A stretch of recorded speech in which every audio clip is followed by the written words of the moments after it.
Hi. Okay, guys, we all right?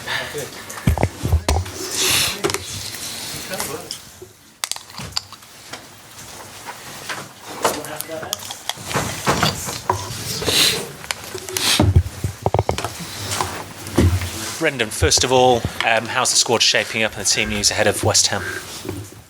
Yeah, all fine. Obviously, everyone had a good week's training. Obviously, Mark Albrighton back in had another good week. So yeah, we're as what we can be in terms of fitness wise.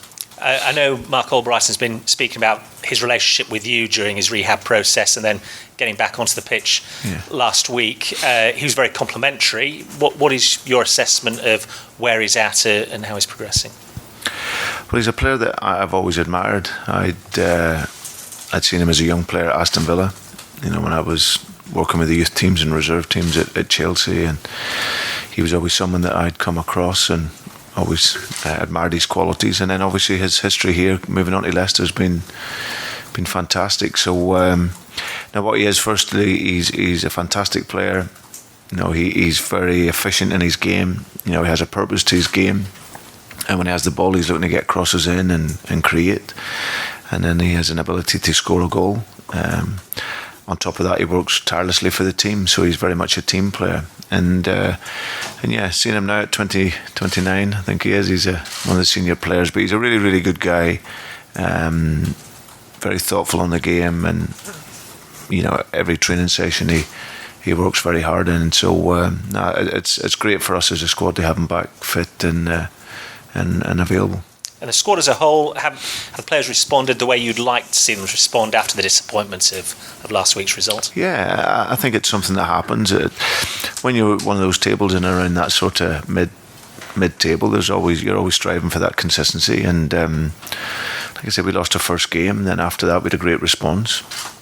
The game against Newcastle, we weren't quick enough in our game. It was the first time we've come up across that team, that plays really deep, and so it was a good learning for me in terms of the team and how we played. So yeah, we looked at it, we reflected on it as a squad, and then have moved on into training, and the players have been excellent. So if that comes again, that type of game, then we would hope that we would play a better game. It's certainly condensed that race for the 7th spot, hasn't it? I think just 1 point separates 4 teams, and of course, if the result goes against West Ham, they would like to think they're in the hunt as well, which gives this game an extra dimension, and there's a little bit more on it, isn't there? Yeah, we're not really thinking along that line, to be honest. Of course, we want to finish as high as we possibly can. What's important for us is to do our very best. We're working together very well. We're imposing a lot of our ideas. They won't always be perfect in all of the games, especially at this early stage, but it's important that we continue to work and as I said, to prepare for our next season. But whilst we're doing that, we're looking to finish very strongly, as we possibly can. So but we're playing against a good team in West Ham. We get very good individual players of great quality. They've been good at home. So we know it'll be a test for us, but we'll look to play better than what we did in the last game, and I know we've got really, really good players that are looking forward to the game. In terms of the bigger picture, I know you've suggested you'd like to see Leicester City break into the top 6. Would European football in some capacity next season help along that road? Well, there's an argument for and against it. I think that you could say it could come too early for us, especially when we're trying to create something, but it's always difficult to turn it down if the opportunity's there. So at the minute, it looks like no one maybe wants it. I think we obviously lost on Friday, and all the other teams around us lost as well. So, but our job is to finish the season as well as we possibly can. And like I say, if that takes us to 7th, great. We'll embrace whatever the challenges are for next season, whether we're in Europe or not. And away from this weekend's fixture, following last night's European Cup ties or Champions League ties, VAR again. Did you see the game itself, and what's your take of how VAR is being employed at the moment? Well, firstly, I thought it was an amazing game.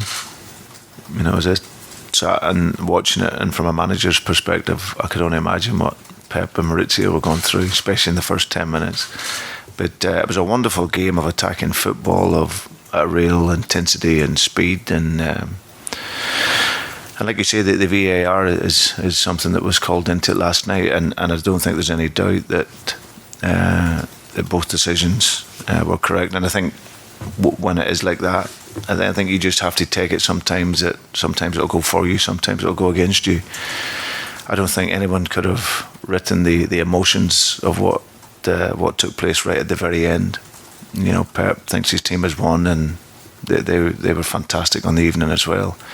And then the VAR rules it's a no goal. So Maurizio and his staff and supporters and players are over the moon. So, but I think what's most important in it all is it the right decisions? And at the end, if you get the right decisions, then that's the purpose of it. And I think it came out of the game, the VAR system. I think it came out very well. Because it is going to be rolled out in the Premier League next season. And I know this morning there's been some debate over whether you need somebody with a football background helping the officials, or do you see it as it is now as being all right? Well, I don't know. I think it's, let's see it, but I think the most important thing, everyone would agree, football minded or not, that it was the right decision. So it was just unfortunate for Manchester City right at the very end. But the decision was right. And like I said, whether you're football minded or not, it was just come to the right decision. Thank you very much. Pleasure. Brendan, hi. Manuel Pellegrini says he's watched, obviously, Leicester since you've taken over, and perhaps they weren't in a good moment when they faced Leicester earlier in the season, but he says you're now playing with a lot of trust. Do you see that in your team as well? A lot of trust between the players and trust in yourself as well? Well, I think what we're trying to produce is a team that's cohesive and plays within a structure that allows, you know, our talents and shows the strength of our game. So it's very, very early on in our time together, but I've been delighted with how the players have looked to respond to how we've asked them to play. And like I said, there's going to be bumps along the road. You know, like our first game was interesting to watch from that perspective, and then the last game, like I say, we played too slowly, and we'll understand over time the difference between being patient and slow. You know, you can play with patience, but you have to play with a real speed and intensity to unlock that type of team that sits slow. But no, I think each day that understanding and the idea of how we want to work has been processed by the players, and like I say, it's a great credit to them because they want to learn. You know, my job is to utilise the strengths of them, which is their speed and their quality, and then try and bring it all together into that team structure. So yeah, very early on, but the players have shown each week that there's good signs. Because you are going to face more sides who will sit deep, I guess, aren't you? Naturally, because it seemed to work, obviously, for Newcastle last week, and also because of the quality of your players. Yeah, I'm not sure in the remaining games we'll see that. I think West Ham obviously being at home and good, very, very talented players, so they're at home, they want to win the game. And then, of course, you get Arsenal, Man City and Chelsea, so they will play with what top teams do and big teams do. They look to dominate and look to dominate the ball. So we probably won't come across that again, I would say, for the remainder of the season. However, the next time it does come, then from our experience of the last game, then we can learn from that and be better. And Leicester's away record this season would have you in the top six. Why do you think it's been so successful this season on the road? Well, I think it's a huge credit to the players because they have a resilience. I think that's something that's clear since I've come in, and obviously the games that we've played away from home, and obviously the team earlier on this season as well. I think there's a real good mentality in the team. You know, their spirit's very strong, and of course when you go away from home you have to have that resilience and that spirit as well as quality. So they have that fight, and we've shown that in the games that we've played so far, and obviously the players have showed that in a number of the games earlier on. And just finally from me, asking you about Manuel Pellegrini and the job he's done so far at West Ham. Obviously won the league with Manchester City. Different. Yes, I know. Different rationale at West Ham, but someone you know pretty well, I guess. Yeah, no, he's a really, really good guy. Like you say, he stopped us winning the title a few years back. So, but no, a great man, wonderful experience. Come across him a few times, and I spoke to him last summer when he came back out of China and went to West Ham. Like I said, he's done a fantastic job wherever he's been in his career, and I look forward to seeing him. And obviously they brought in a top class manager into West Ham, and like I say, he's got some really good individual players, and obviously looking to coordinate them in a way to hopefully challenge at the top end of the table. So he's someone that I really respect. Pleasure. Hello, Brendan. Hi. Just going back to Mark Albrighton, is he ready to start now for Leicester City, or is it a case of leading him back in between now and the end of the season? Well, would you say, I don't think he's ready for 90 minutes. It just depends on whether you want him to start in a game and play 60, 65, or whether he comes into the game like he did against Newcastle. But he's another week or so further on in his fitness, and he's looked very good in training. But it's just great to have him back and available, and someone of that quality back in your squad. You mentioned earlier about the difference between patience and sort of slow football, and you spoke after the Newcastle game about a profile of midfielder that you'd like to see. Do you think there'll be a notable difference between the style of play for next season under you? Well, I think we've shown in early parts of the game since we've been together, I think there's been a real intensity, and we've pressed the game very, very well. We're still looking to synchronise all of that, and that takes time and work. So we've shown, real good intent in how we want to play. But of course, every now and then there'll be moments where we don't quite play the vision of how we'd want to work. I think we've seen that on Friday in the first half. It was a bit ponderous, a bit slow, and like I say, you can play with patience, but you can play with a real speed in your game that allows you to work the opponents. We probably didn't do that enough in the first half. Second half was a bit better. We created one or two sort of opportunities, moved a little bit freer. But like I say, it's just time and work together. Do you think there needs to be an improvement in the quality of possession when the players have the ball and the decisions they make, or is it just a case of, as you've mentioned, sort of keep the process going and eventually they'll get there?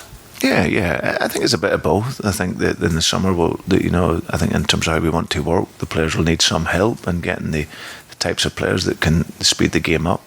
But it's also a bit of improvement. I'm a coach that likes to improve players and help them and add to the strengths that they have. I think that, like I said, the Newcastle game, which is, a team that's playing super low in defence with 11 men, that takes a certain type of game in order to beat that. It's always very difficult. But I think come the summer, hopefully we can, we'll get one or two players that can add to the squad that will help us overcome that, as well as the players that we already have, because we get some outstanding players. West Ham on Saturday, they've been slightly inconsistent at times this season. Does that make you almost more wary of them because you kind of don't know which West Ham are going to turn up? No, you can only prepare for playing against their best. I think that, like I say, the teams in around that sort of 7th to 12th, sometimes it can be a little bit inconsistent, but you know that on the day they can be very good. So you look at their players, they get very, very good players. After obviously moving into the new stadium, then it looks like there can be a vibrancy there. And like I say, they get some really talented players. So we'll prepare for a tough game.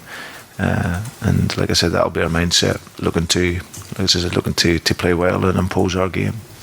Obviously, this is the last team you'll play before a run of 3 teams who are all in the top 6. Does that put more pressure to win this game or to get a result out of this game, knowing that you've got Arsenal, Manchester City and Chelsea coming up? Not really. No, I think we're excited by every game that we play. So we'll play this game and we'll do our very best, look to get a result. And after that, we'll then move on to the next challenge. In many different ways, the league is tough in every game. So like you say, on paper, 3 tough games to finish, but Saturday will be tough as well. So we have to concentrate and be ready for that. And only after the game can we then look at the next one. And finally from me, there's been lots of reports and talk this week about Shinji Okazaki and his future. Is there anything you can tell us about where Shinji whether he's going to still be here at the end of the season, or is there anything you could tell us about his future? Nothing at this moment in time, no. Good luck on Saturday. Thanks, son. Thank you. Okay, thanks everybody. Next door for the thanks. Cheers. Saturday. Cheers. Thank you.